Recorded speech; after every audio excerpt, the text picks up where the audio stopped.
The UK now has a crypto-friendly Prime Minister. Well, that's at least some of the headlines that are taking place as a result of Rishi Sunak's appointment as the new Prime Minister. And this is according to an article written in City AM on the 24th of October. And in fact, one of the lines goes on to say, however, despite the gloom, crypto investors are going to be cheered by the arrival of Sunak at number 10. Obviously, we're referring to the economic gloom of high inflation and uncertainty around taxes. But, is this really going to be good for crypto? Stay with me. I'm going to break this one down. So what makes Rishi Sunak very pro-crypto? Why this pro-crypto stance? And where are we actually getting it from? Where's the substance behind it? Well, it all goes back to the 4th of April 2022, when Rishi Sunak, as Chancellor, actually along with the government, made an announcement, a very bold announcement, that the intent was to make the UK a global crypto hub. So actually it went beyond just an intent, and it's turned into a plan,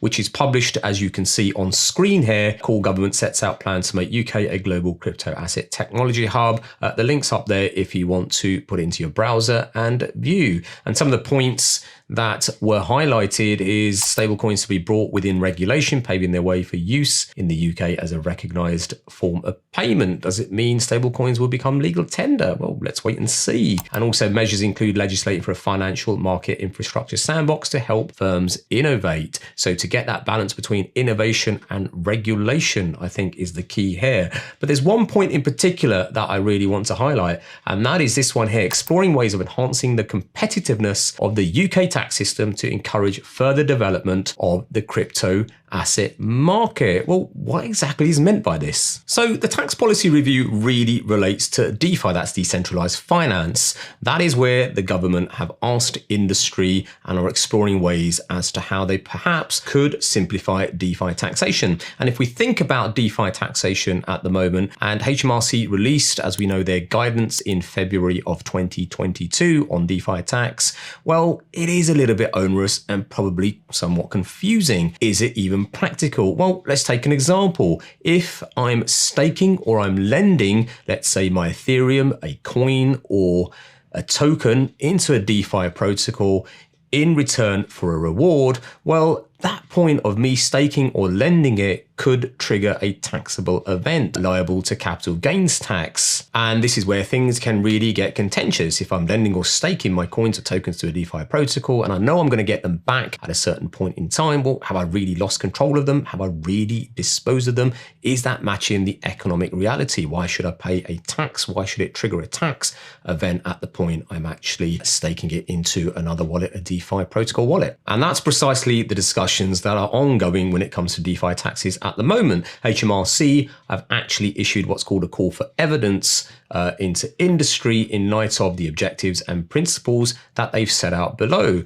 And the first is tax neutrality between economically equivalent activities. The tax system should not distort the market by unintentionally incentivizing participants to favor one activity or asset over another, which is economically similar, i.e. stocks and shares. The tax system ought to reflect the economic substance of the activity in question. Going back to my point, if I'm going to get my coin back, well, the economic substance to me is I'm lending it. I'm not actually disposing it. But they go on further to explain, and also minimizing the administrative burden required to comply with tax rules. Well, the more complicated you make it, they're absolutely right, I think, then it will deter individuals from actually engaging in DeFi, or certainly limit participation, as HMRC have quite rightly articulated here in their call for evidence. So in conclusion, cryptocurrency, certainly in my view, and that seems to be the sentiment of the writer of the article, and perhaps even the new Prime Minister Rishi Sunak, is that crypto assets, blockchain technology is here to stay. It's not going anywhere,